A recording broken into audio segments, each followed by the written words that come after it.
So ayan mga idol, magandang araw sa inyong lahat. Ang tanong ng bayan, nakapagluto na ba ang lahat sa ilalim ng init ng araw? Kagaya nila.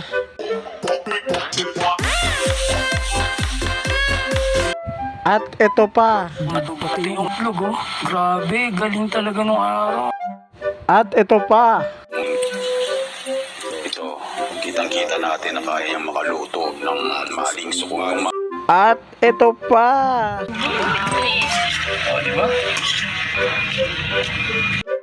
At napakarami pang video ang inyong mapapanood sa Facebook tungkol sa pagluluto sa ilalim ng init ng araw. Ngunit nais kong ipabatid sa inyong lahat mga idol na ang mga video ito ay pawang kasinungalingan lamang. Para patunayan sa inyo mga idol, kumuha rin ako ng isang itlog. Sa dulo ng video mga idol, ipapaliwanag ko kung bakit hindi ito kayang maluto sa ilalim ng araw. Gumamit rin nga pala ako ng isang plato na Yaris stainless, yung pinakamanipis para naman talagang sobrang init. Inurasan ko na rin nga pala mga idol, orasan ko siya hanggang 15 minutes. Ginamit ko na rin nga pala ang time-lapse sa camera para naman hindi sobrang haba itong ating video. Kung inyong mapapansin mga idol, walang cut ang video nating ito. Walang putol, dire-diretso lang yan. Naka-time-lapse nga lang kaya mabilis. Bago nga pala ilagay ang itlog sa plato mga idol, ay sobrang init na yan. Sobrang mga 10 minutes na po yan nakababad sa init ng araw. So yun mga idol, 10 minutes na nga nakakalipas ngunit wala pa rin nangyayari sa ating itlog.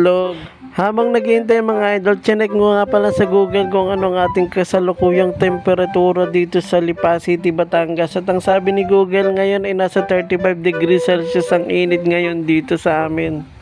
Ilang minuto na nga lang mga idol at hahanguin ko na ang ating itlog sa kahirapan. Ngunit mapapansin nyo mga idol, wala pa rin talaga nangyayari. At ito nga sinasabi ko sa inyo mga idol, napakalabong maluto ng itlog sa ilalim ng init ng araw. Kahit mula umaga hanggang hapon yung ibilad dyan sa init ng araw, walang mangyayari. At ito na nga mga idol, the moment of truth, after 15 minutes na nakabilad sa init ng araw, walang nangyari sa ating itlog. At ang kasagutan nga dyan mga idol ay hindi sapat ang init ng araw upang lutuin ang itlog dahil ang itlog inangailangan ng 158 Fahrenheit. At ang 158 Fahrenheit ay katumbas ng 70 degrees Celsius. Kaya hindi talaga sasapat ang init ng araw mga idol upang maluto kahit ang itlog man lang. Ayun lang naman mga idol, maraming salamat sa panonood. Peace out.